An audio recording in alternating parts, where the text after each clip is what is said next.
Hello दोस्तों, आपका स्वागत है अपने YouTube चैनल केडी स्टडी मंत्रा में। आज हम क्लास 9 का चैप्टर करने जा रहे हैं, साइंस का, इंप्रूवमेंट इन फूड रिसोर्सेज। क्योंकि हम देखते हैं कि जो फूड रिसोर्स हमारे लिए बहुत ज्यादा इंपॉर्टेंट है, तो आज हम ये चैप्टर करते हैं इसको। सबसे पहले क्या है यहाँ पे, all living organism need food. जितने भी प्राणी हैं, जितने भी जीवित प्राणी, सबको क्या चाहिए? खाना चाहिए ना।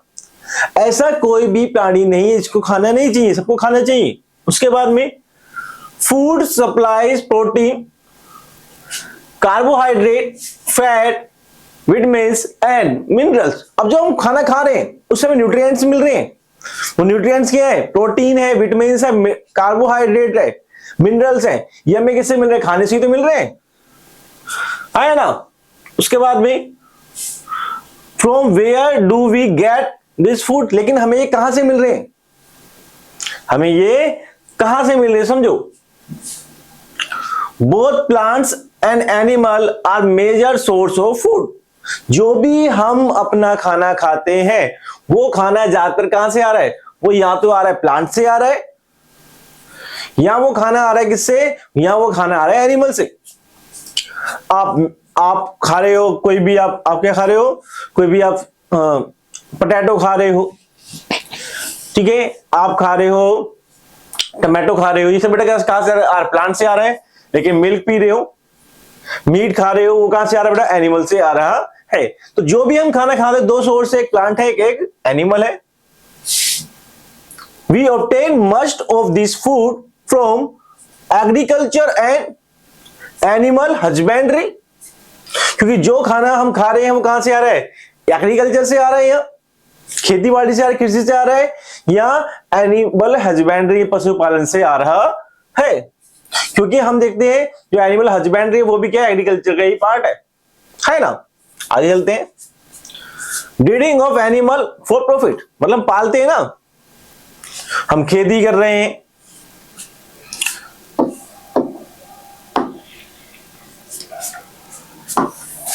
ठीक है, हम खेती कर रहे हैं। क्यों कर रहे हैं बेटा? फूड के लिए। आपके गायों को यहां फॉर्म में पाला जा रहा है, क्यों पाला जा रहा है? मिल्क के लिए।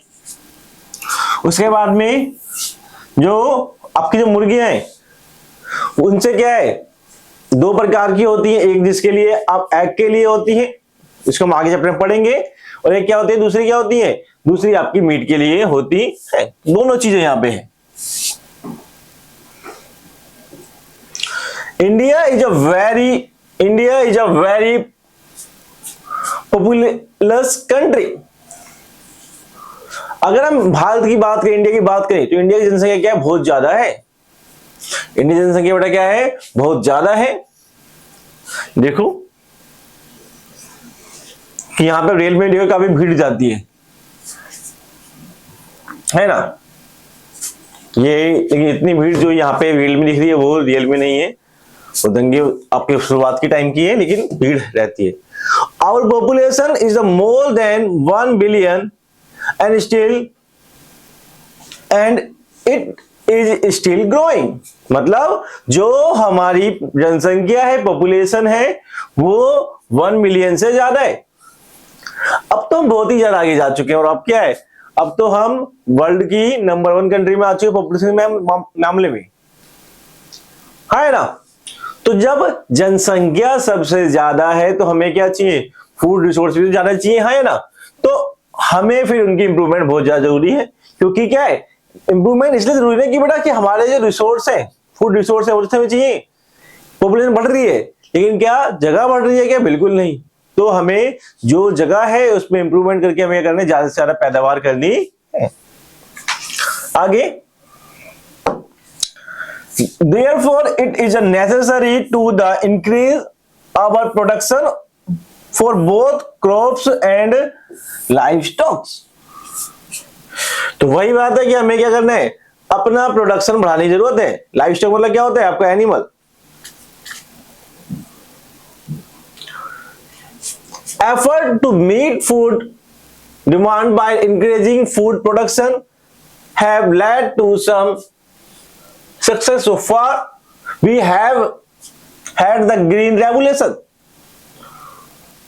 हम देखते हैं दो तीन चीजें कि जब हमें लगा कि हमें जो क्या है, जो आपकी खेती को बढ़ाना है, ज्यादा से ज्यादा पैदावार करनी है, तो हम क्या लेके आए, हम ग्रीन रेवोल्यूशन लेके आए ना। और ग्रीन रेवोल्यूशन में क्या है, ग्रीन रेवोल्यूशन पे बड़े पैमाने पे क्या है कि जो लोग हैं उनको मॉडर्न टेक्नोलॉजी, ट्रैक्टर वगैरह प्रोवाइड करवाए गए। उसके बाद में आपके हाई वैरायटी वाले सीड्स प्रोवाइड कराए गए, ठीक है, फर्टिलाइजरों पे ध्यान दिया गया और उससे प्रोडक्शन बढ़ा। कि शुरुआत में आजादी के समय पे हम क्या है, हम फूड ग्रेन भी बाहर से हम क्या कर रहे हैं, इंपोर्ट कर रहे हैं। तो वो चीजें में बदलाव आया। तो दो चीजें बड़ी इंपॉर्टेंट है फूड रिसोर्सेज के इंप्रूवमेंट के लिए। एक दो चीजें, एक तो क्या है, एक बड़ा आपका है ग्रीन रेवोल्यूशन जो आपके एग्रीकल्चर के लिए, दूसरा क्या है, दूसरा आपका है आपका व्हाइट रेवोल्यूशन जो आपके मिल्क प्रोडक्शन के लिए था। और जो आप देखते हो ना ये अमूल, अमूल एक नाम नहीं है, अमूल एक पूरा क्या है, कॉर्पोरेशन है, Amul milk union.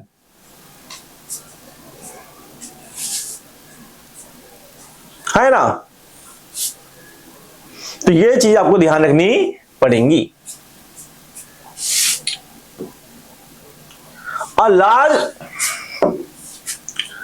A large increase in crop production in developing countries achieved by the use the artificial fertilizer, pesticides and high yield crops variety।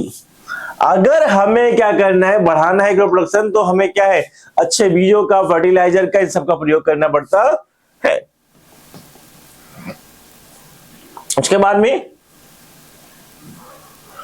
We have also had the white revolution. मैंने बताया आपको पहले ही, white revolution किस लिए है, white revolution में आपका आया मिल्क के लिए, कि हम मिल्क में क्या करें, अच्छा प्रोडक्शन कर सके, है ना। However, the revolution means the natural resources are getting used more intensively। मतलब जो हमारे नेचुरल रिसोर्स हैं उनका हम और अच्छे से बढ़िया से प्रयोग कर सके ना, कि जिससे हम उसी दायरे में रह के ज्यादा बेटा क्या कर सके, प्रोडक्शन कर सके। As the result, there are the more chances of causing damage to our natural resource to the point of the destroying their balance completely। और इससे बढ़ के चांस भी तो ये नहीं कि हम ज्यादा से ज्यादा क्या करेंगे, कम पार्टिसिपेट करेंगे तो हमारे क्या होंगे, डैमेज होने के चांस भी ज्यादा है। तो वहां पे बात भी, बैलेंस की बात भी आती है, जो आज के सामने देखो आपको जो दिक्कतें आ रही हैं कि हम जंगल काटते जा रहे हैं, बढ़ाते जा रहे हैं। अभी जब हिमाचल की, जम्मू कश्मीर की बात करते हैं, जब वहां पे बाढ़ आई, वहां पे बहुत सी जगह बादल फटे।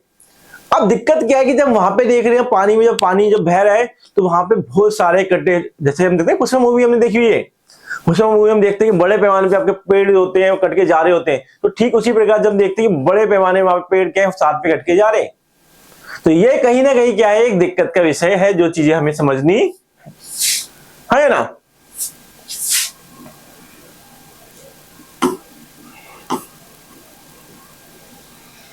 There are, it is improvement that we should encourage food production without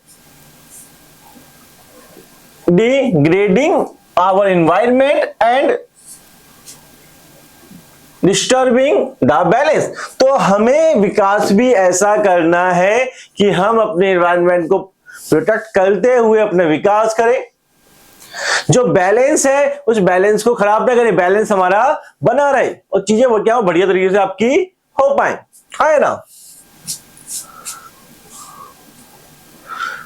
And hence there is a need for sustainable practice in agriculture and animal husbandry।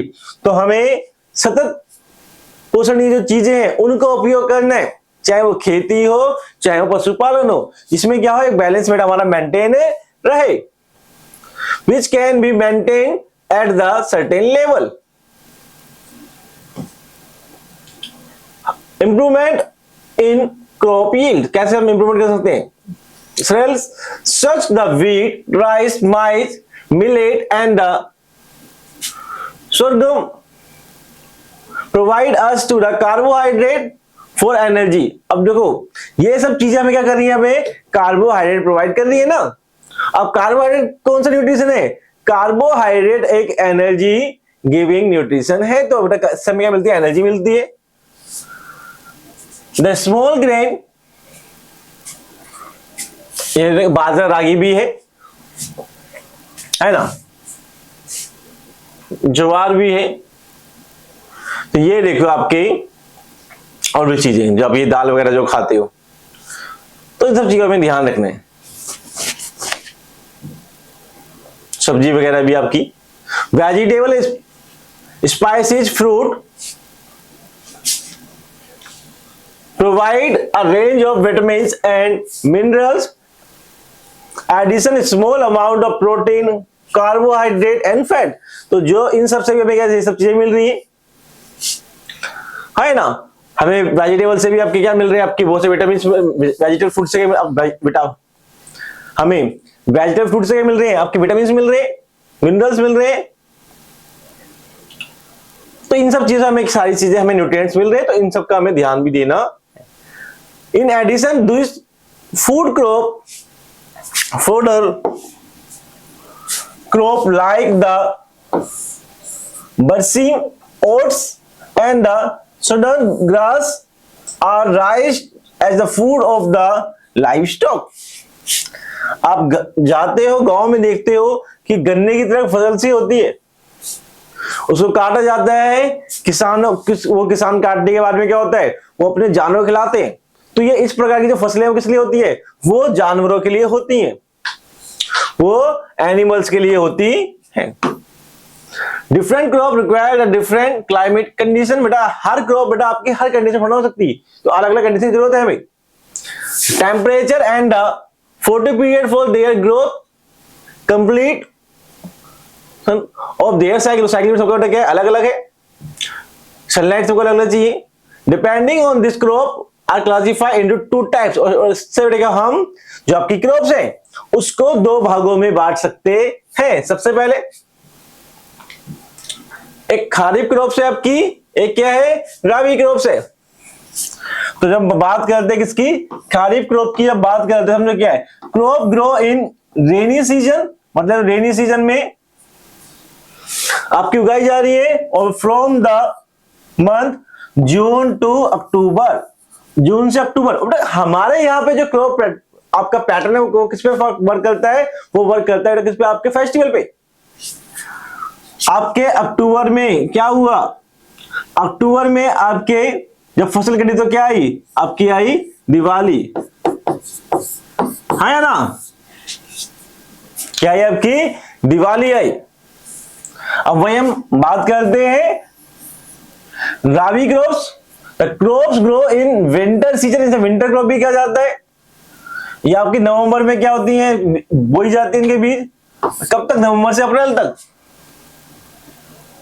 नवंबर से अप्रैल तक। और बेटा उसके बाद जब ये फसल कटी तो क्या है आपका, आई होली, है ना। तो ये क्या है, दो प्रकार की चीजें हैं जो आपको याद रखनी है, खारिफ और रबी। इसमें बिल्कुल भी दिक्कत नहीं लेनी, कंफ्यूज नहीं होना। जब हम बात करते हैं paddy, rice, soybean, pigeon P, mine's, cotton, ये ग्रीन ग्राम, ब्लैक ग्राम, ये सब क्या है, ये खारिफ क्रॉप्स है। वीट, ग्राम, पीस, मस्टर्ड, ये सब बेटा क्या है, लाइन सीड। सब हम इतना ही करते हैं, मिलते हैं अगली वीडियो में, धन्यवाद।